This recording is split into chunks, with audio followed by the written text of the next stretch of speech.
Good morning বন্ধুরা, welcome from Dirang. আজকের ভিডিওটা আমরা শুরু করতে চলেছি দিরাং থেকে। দিরাংয়ে এই হোমস্টেটাতে গত রাতে আমি কাটিয়েছি। হোমস্টের পেছন থেকে বয়ে চলেছে দিরাং নদী, আর তার সাথে রয়েছে প্রচুর কমলা গাছের বাগান। পুরো ছবির মতো সুন্দর এই দিরাং গ্রামটি। সবাইকে স্বাগতম রাইড উইথ নবীন চ্যানেলে। তো আজকে আমাদের যাত্রা হতে চলেছে দিরাং থেকে তাওয়াংয়ের উদ্দেশ্যে। প্রথমের কিছুটা রাস্তা খারাপ পেলেও তারপরে কিন্তু রাস্তা খুবই ভালো। তো আরেকবার আলাপ করিয়ে দিই আমার সাথে তোমাদের সবাইকে। আমার নাম নবীন, আমি কলকাতা থেকে বেরিয়ে এসেছি অরুণাচল প্রদেশ ঘোরার জন্য ফেব্রুয়ারি মাসের এই ঠান্ডায়। আমি নবীন, আরেকবার সবাইকে স্বাগত আমার চ্যানেল রাইড উইথ নবীনে। তো বন্ধুরা, আজকে আমাদের গন্তব্যস্থান হলো তাওয়াং, যার ডিস্টেন্স 140 কিলোমিটার। আর বলতে বলতেই দেখো সামনে কিন্তু দেখতে পেলাম একটা চমড়ি গাই।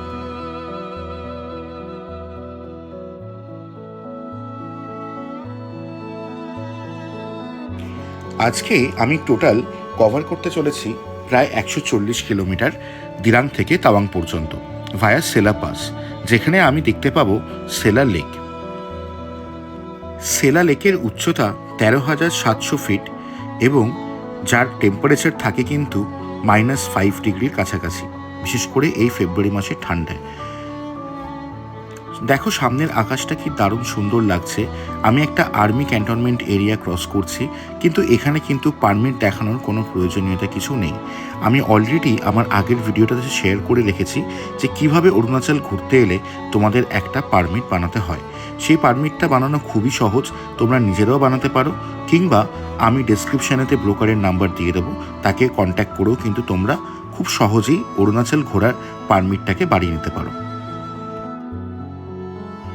আমি যখন কলকাতা থেকে রওনা দিয়েছিলাম তখন আমার মনের মধ্যে কিন্তু একটা ভয় ছিল যে আমি একা যাচ্ছি, আমার সাথে কেউ নেই, এবং এই এক্সট্রিম উইন্টার অরুণাচল রাইড, যেটা কিনা আমি ভিডিও দেখেছিলাম যে ফেব্রুয়ারি মাসে তাওয়াং পর্যন্ত পৌঁছানোটাই প্রায় অসম্ভব।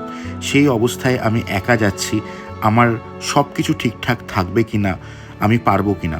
কিন্তু মহাদেবের ভরসাতে, মহাদেবের নামে নিজেকে সঁপে দিয়ে আমি বেরিয়ে পড়ি আমার স্বপ্নের উদ্দেশ্যে, ভারতবর্ষের সর্বশেষ পূর্ব সীমান্তে অবস্থিত রাজ্য অরুণাচল প্রদেশের উদ্দেশ্যে। এবং এই রাইডের সবথেকে বেশি আমি যেটার জন্য এক্সাইটেড ছিলাম সেটা হলো সেলা পাস। কারণ আমি অরুণাচল প্রদেশে আসার আগে সেলা পাসের এত ভিডিও আমি দেখেছি এবং সেখানে রাস্তা এতটাই দুর্গম এবং বরফে ঢাকা আমি দেখেছি যে সেলা পাস আসার ব্যাপারে আমার শরীরের মধ্যে কিন্তু একটা প্রচণ্ড এক্সাইটমেন্ট এবং ভয়ও কাজ করছিল, যেহেতু আমি একা আসছি। আজকের রাইডটা শুধুমাত্র একটা রাইড নয় আমার জন্য, এটা একটা নতুন গল্প লেখার সুযোগ আমার জীবনের। তো চলো এই গল্পের সাথী হয়ে তোমাদেরকে নিয়ে চলি সেলা পাসের উদ্দেশ্যে। তো বন্ধুরা, বৈশাখী ক্যান্টনমেন্ট ক্রস করার পরে সোজা রাস্তাটা চলে যাচ্ছে সেলা টানেলের জন্য, আর ডান দিকের রাস্তাটা উঠে যাচ্ছে সেলা পাসের উদ্দেশ্যে। আমি সেলা টানেলটা নেবো না, আমি সেলা পাস দিয়েই যাব, কারণ সেলা লেক তোমার নিজের চোখে দেখতে হলে তোমায় কিন্তু সেলা পাস দিয়েই যেতে হবে। এবং এই সেলা পাসেরই এত ভিডিও, এত এক্সপিরিয়েন্স আমি লোকেদের থেকে শুনেছি যে প্রচণ্ড দুর্গম, রাস্তা খারাপ, বরফে ঢাকা। সবাই বলে অরুণাচল প্রদেশ আসারতে সেলা পাস ক্রস করাটা সব থেকে বেশি নাকি ইম্পর্টেন্ট। যদি তুমি ভালোই সেলা পাস ক্রস করে যেতে পারো, তাহলে তোমার Arunachal Pradesh ride will be very much easy. তো দেখা যাক আমি সেলা পাসে কীরকম রাস্তা পাই। সাথে থেকো, এবং যদি চ্যানেলটা সাবস্ক্রাইব না করে থেকো তাহলে কিন্তু একটু সাবস্ক্রাইব করে ফলো করে নিও, আর প্লিজ তোমাদের ভালোবাসা আমার জন্য রেখো। কলকাতা থেকে বেরোনোর পরে আজকে আমার 4th ডে এই অরুণাচল রাইডের। আজকে আমি আসছি দিরাং থেকে তাওয়াংয়ের উদ্দেশ্যে। গতকাল আমি এসছিলাম গুয়াহাটি থেকে দিরাং একেবারে। আর যেরকম কি দেখতেই পাচ্ছ বন্ধুরা, আমি কিন্তু আস্তে আস্তে বরফের দেখা পাওয়া শুরু করে দিয়েছি।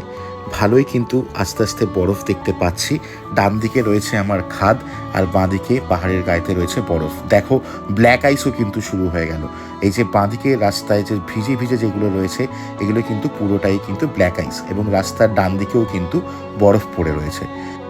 আমি গতকাল যে দিরাঙে ছিলাম তার হাইট ছিল 5,000 ফিট, আর আজকে আমি যেতে চলেছি তাওয়াং, যার হাইট হচ্ছে 10,000 ফিট। আর মধ্যিখানে রয়েছে সেলা পাস, যেটা ফুল অফ ব্ল্যাক আইস, যার হাইট কিন্তু 13,700 ফিট।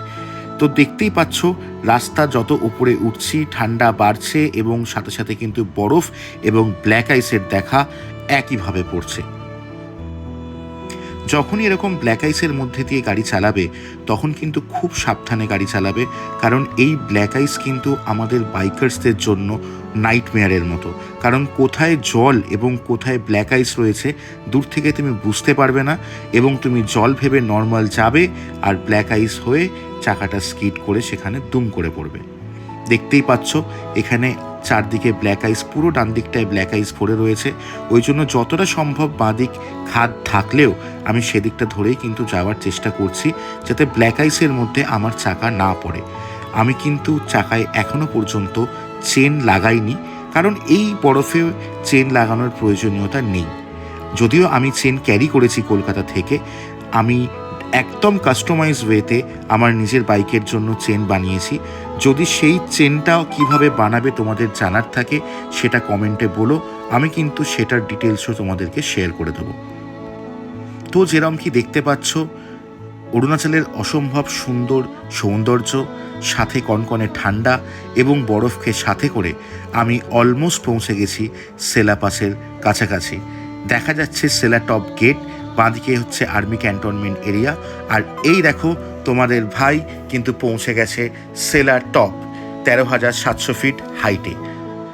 সেলা পাসের কিন্তু বা তাওয়াংয়ের কিন্তু হিস্টোরিক্যালভাবে খুব ইম্পর্টেন্স কিছু রয়েছে, যেগুলো আমি ভিডিওতে আস্তে আস্তে তোমাদের শেয়ার করব। তার মধ্যে তোমরা দেখে নাও সেলা লেক এবং সেলা টপের কিছু ছবি।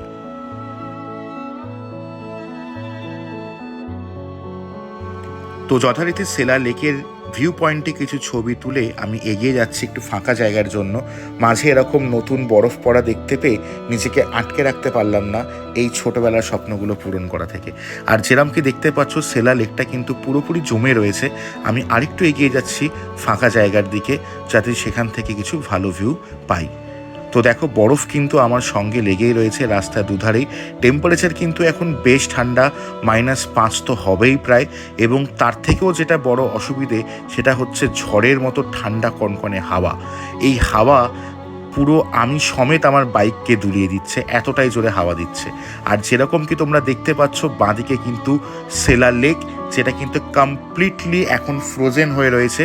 তুমি চাইলে কিন্তু এর মধ্যে স্কিইং করতে পারবে। এইখান থেকে সেলা লেকের কাছে নামা যায়, তো আমি একটুখানি চেষ্টা করব এখান থেকে নিচে নামার, এবং তোমাদেরকে যদি নিচ থেকে আরেকবার সেলা লেকটা দেখানো যায় তার জন্য। আর দেখতেই পাচ্ছ অফরোডিংয়ে এক্সপালসের পারফরমেন্স নিয়ে কোনো ডাউট নেই, যথেষ্ট ভালো, খুব কমফোর্টেবল ওয়েতে আমি কিন্তু এই এক্সপালস নিয়ে আমার অরুণাচল রাইড কমপ্লিট করি। তো সেলা পাস পেরিয়ে আমি চলে এসেছি বেশ খানিকটা এগিয়ে, ওই ওপর থেকে আমি নিচে নামতে নামতে এসছি। আমি যাচ্ছি এখন টুয়ার্ডস তাওয়াং। এই ব্রিজটার নাম জয়রাম ব্রিজ। এই ব্রিজটা থেকে আমরা ডান দিকে চলে যাব টুয়ার্ডস তাওয়াংয়ের উদ্দেশ্যে। সেলা পাসকে কিন্তু বলা হয় গেটওয়ে অফ তাওয়াং।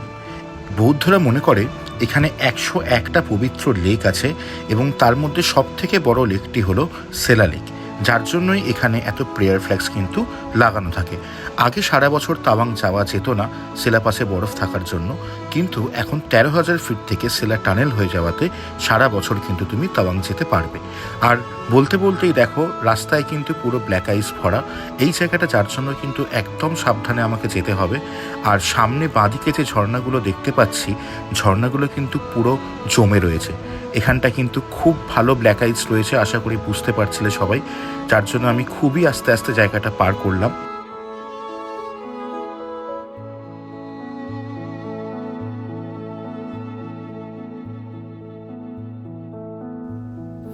সামনের এই ঝর্ণাটার সামনে দাঁড়িয়ে মনে হচ্ছে জীবনে কিছু জায়গা আছে যেখানে পৌঁছতে গেলে কষ্ট করতেই হয়। সেলা পাস ঠিক সেরকমই একটা জায়গা। ঠান্ডা ছিল, বরফ ছিল, একা থাকার জন্য চিন্তা ছিল, কিন্তু সবার আগে মহাদেবের আশীর্বাদও ছিল। পুরো জায়গাটা ব্ল্যাক আইসে ভরা, এটা এক অন্য রকমের অনুভূতি। চারিপাশের ঝর্ণাগুলো জমে পুরো বরফ হয়ে রয়েছে। সেলা পার করা মানেই অর্ধেক যুদ্ধ এখানে জিতে নেওয়া।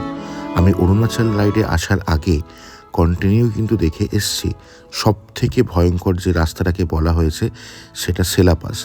আর সেলা পাস শুধু ভয়ঙ্কর না, এটা ভয়ঙ্কর সাথে সুন্দরও, যেরকম কি তোমরা দেখতেই পাচ্ছ।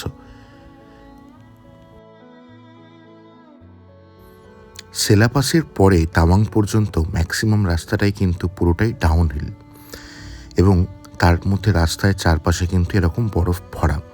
বিশেষ করে সেলা পাস যখন ক্রস করে তুমি নিচের দিকে নামলে এই জায়গাগুলো, এবং সেলা টানেল থেকেও তুমি যদি আসো তাহলেও কিন্তু তুমি এই ওয়াটারফলসটা দেখতে পাবে। বর্ষাকালে এলে এখানে ওয়াটার ক্রসিং এবং ফলস দেখতে পাবে, বাট যেহেতু আমি শীতকালে গেছি তাই জন্য এই ফলসগুলো কিন্তু পুরো জমে বরফ হয়ে রয়েছে। আর কি অপরূপ সুন্দর লাগছে প্রকৃতির এই খেলা, একদিকে সাদা বরফ আর অন্যদিকে চড়া রোদ, ডান দিকে আমার ভ্যালিটা, যেরকম কি তোমরা দেখতেই পাচ্ছ। তো এই সব প্রকৃতির সৌন্দর্য নিতে নিতে ধীরে ধীরে আমি এগিয়ে চললাম আমার আজকের গন্তব্য তাওয়াংয়ের উদ্দেশ্যে। সামনে দেখো অনেকগুলো চমড়িগাইয়ের গ্রুপ, তার মধ্যে একটা চমড়িগাই এখানে ডান দিকে নিজের মনের খুশিতে মেরিগো রাউন্ড খেলছে। এই সব অনুভূতিগুলোকে এক্সপিরিয়েন্স করার জন্যই তো বারবার মহাদেবের নাম নিয়ে এই হিমালয়ের কোলে ছুটে আসা। এই দেখো ডান দিকে মেরিগো রাউন্ড চলছে এদের, এর নামই তো হয়তো জীবন। আর এই অনুভূতিগুলো পাওয়ার জন্যই বারবার হিমালয়তে ছুটে আসা। তো এইভাবেই আস্তে আস্তে আমি এগিয়ে চললাম আমার গন্তব্য তাওয়াংয়ের উদ্দেশ্যে। সেলা টপ থেকেও কিন্তু তাওয়াংয়ের ডিস্টেন্স অলমোস্ট 70 থেকে 75 কিলোমিটার মতো রাস্তা। এইবারে তাওয়াংয়ের ব্যাপারে কিছু ইন্টারেস্টিং ফ্যাক্ট তোমাদেরকে শেয়ার করে রাখি। তাওয়াং কথার অর্থ হলো ঘোড়ার থেকে যে জায়গা তৈরি হয়েছে, এবং তাওয়াংয়ের সব থেকে ইম্পর্টেন্স যদি বলো সেটা হচ্ছে বৌদ্ধিস্ট যে ধর্ম, সেই ধর্মের যে দালাই লামা, তাদের সবার থেকে প্রধান যে ধর্মগুরু মানা হয়, সেই ধর্মগুরু কিন্তু একমাত্র তিব্বতেই জন্ম হলে তাদেরকে তারা দালাই লামা হিসেবে মেনে নেয়। কিন্তু একমাত্র তিব্বত ছাড়া যেখান থেকে তাদের দলাই লামা বেরিয়েছে সেটা কিন্তু এই তাওয়াং। 6th দালাই লামা কিন্তু এই তাওয়াংয়েই জন্মেছিলেন, যার জন্য তাওয়াং এবং অরুণাচলের বৈশিষ্ট্য অনেক। তো দেখো পথে চলতে চলতে আমার সাথে আলাপ হয়ে গেল আমার কিছু ক্ষুদে বন্ধুদের। আমি এদের জন্য এবং আর্মিদের জন্য কলকাতা থেকে প্রায় 100টার ওপর ডেয়ারি মিল্ক ক্যাডবেরি কিনে নিয়ে এসেছিলাম সবাইকে দেবো বলে। জীবন কিন্তু শুধুমাত্র কিছু ফিরিয়ে দেওয়ার জন্যই, আর এই মুহূর্তগুলো সত্যিই প্রাইসলেস। আজ মা বাবা এবং ভগবানের আশীর্বাদে যেখানে পৌঁছতে পেরেছি, এরপরে সত্যিই দায়িত্ব হয় যে we should give something back to our society. তো তার জন্যই কলকাতা থেকে আমি নিয়ে এসেছিলাম এই ক্যাডবেরিগুলো। দেখো সানসেট হচ্ছে আর আমি অলমোস্ট পৌঁছে গেছি তাওয়াং ভ্যালির কাছাকাছি। তাওয়াং ভ্যালি থেকে এই সানসেটটা কিন্তু সত্যিই প্রাইসলেস। তো সূর্য ডুবে যাওয়ার পরে আমি ধীরে ধীরে এগিয়ে চললাম তাওয়াংয়ের উদ্দেশ্যে। শেষ 1 থেকে 1.5 ঘন্টা আমায় কিন্তু বাইকটাকে এই অন্ধকারে পাহাড়ের মধ্যে চালাতে হয় সন্ধেবেলাতে। আমি চেষ্টা করি যতটা সম্ভব দিনের আলো থাকতে থাকতেই আমার রাইডটা কমপ্লিট করে নেওয়ার, কারণ নিজের সেফটি সব থেকে বেশি ইম্পর্ট্যান্ট। তো যাই হোক, যেরকম দেখতে পাচ্ছ আমি কিন্তু অলমোস্ট পৌঁছে গেছি তাওয়াংয়ের কাছে। আর কিছুক্ষণ গেলেই আমি যে হোটেলটিতে ছিলাম তার নাম হচ্ছে মুন প্যারাডাইস, এবং সেই হোটেলটা থেকে সকালের সানরাইজের কিন্তু এতটাই সুন্দর একটা দৃশ্য চোখে তোমাদের পড়বে। তো আজকের ভিডিওটা আমি এখানেই শেষ করলাম। দেখা হচ্ছে নেক্সট ব্লগেতে, যেখানে আমার গন্তব্য হতে চলেছে বুমলা পাস। আর চ্যানেলটাকে অবশ্যই সাবস্ক্রাইব করে দিও, ফলো করে নিও, আর বেল আইকনে ক্লিক করতে কিন্তু ভুলো না। টাটা।